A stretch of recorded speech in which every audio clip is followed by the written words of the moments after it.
জুলাই যোদ্ধাদের জন্য সরকারি চাকরিতে কোনো কোটা থাকছে না বলে জানিয়েছেন মুক্তিযুদ্ধ বিষয়ক মন্ত্রণালয়ের উপদেষ্টা ফারুকী আজম।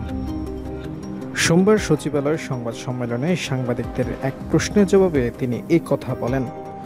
উপদেষ্টা বলেন, স্বৈরশাসন এবং সব ক্ষেত্রে বৈষম্য নিরসনের লক্ষ্যে ছাত্র জনতার এক রক্তক্ষয়ী গণ অভ্যুত্থানের মধ্য দিয়ে গত ৫ আগস্ট ফ্যাসিস্ট আওয়ামী লীগ সরকারের পতন হয় এবং ৮ আগস্ট বর্তমান অন্তর্বর্তীকালীন সরকার গঠিত হয়। ছাত্র জনতার এই অভ্যুত্থান সরকারিভাবে জুলাই গণ অভ্যুত্থান নামে অভিহিত হয়। তিনি আরও বলেন, ১২ ডিসেম্বর জুলাই গণ অভ্যুত্থানে শহীদ পরিবার ও আহতদের কল্যাণ এবং যাবতীয় বিষয়াদির প্রশাসনিক দায়িত্ব মুক্তিযুদ্ধ বিষয়ক মন্ত্রণালয়ের উপর ন্যস্ত করা হয়।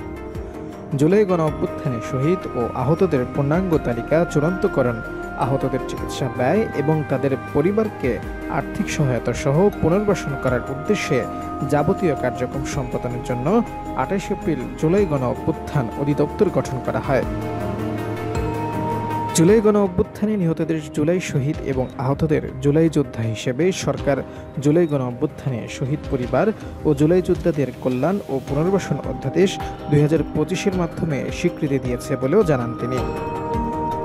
মুক্তিযুদ্ধ উপদেষ্টা বলেন, স্বাস্থ্য সেবা বিভাগ থেকে প্রাপ্ত তালিকা অনুযায়ী ১৫ জানুয়ারি ৮৩৪ জন এবং ৩০ জুন আরও ১০ জন সর্বমোট ৮৪৪ জন শহীদের তালিকা মুক্তিযুদ্ধ বিষয়ক মন্ত্রণালয় গ্যাজেট আকারে প্রকাশ করে।